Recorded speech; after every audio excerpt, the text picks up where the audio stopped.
Hi, I'm Alex Nizick, and I'm out here on the handling circuit at Consumer Reports Test Track, and I have with me two pre-production versions of Hyundai's new 2024 Kona. Now, since these are pre-production models, pricing has not been released yet, but the current Kona starts at about $22,000 and goes up from there. There's actually a bunch of different versions of the Kona. These two here are just gas-powered models, but there will be an electric version coming later, and we'll see if the Sporty N makes a return as well. Hyundai says that they designed the Kona as an EV first, and then the gas versions later. And a lot of that really shows up in the styling.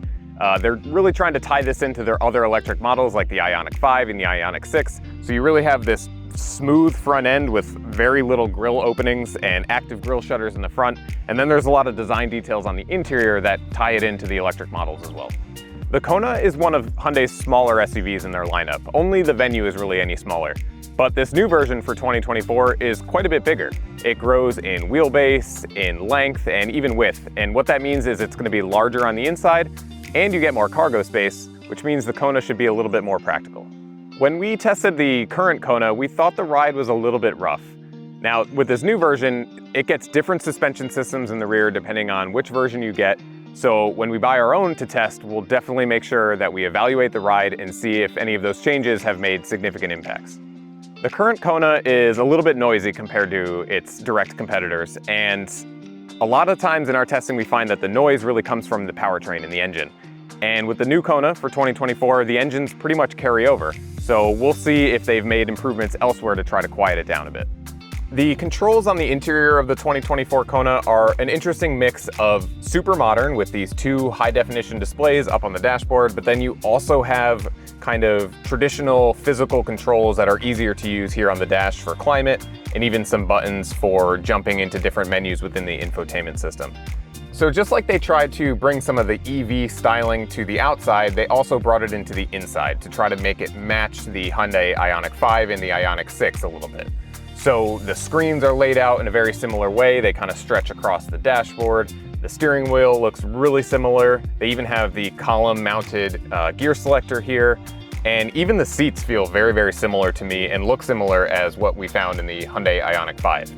But also the center console is pretty interesting. So it's very open, kind of feels a little bit like an EV in that regard. You can configure it by closing these cup holders to really make this space open. You can even remove this little partition here. And I'm kind of torn a little bit. In one aspect, I really like it because I could just get into the car and I can take all of my stuff and I could just put it right in this bin and not worry about where it's going. On the other hand, there's really nothing to stop all my stuff from sliding around. So we test the usability of all the cars that come through our program, and we're looking for not only the ease of use of the infotainment and the controls, but we're also looking for anything safety related, any concerns that might cause a safety issue or any distraction issues while driving. So check back with us and we'll have a full evaluation of Hyundai's new setup here. So as I mentioned, these are pre-production versions of the Kona.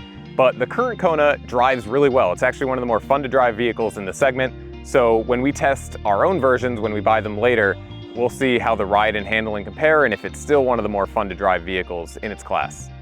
We will also be testing things like usability and the cargo space and interior space. Since they made the Kona bigger and they changed the infotainment system, we'll see how the version that we buy for testing does as well. So check back with us soon on consumerreports.org for the full test results of both the gas and the EV versions.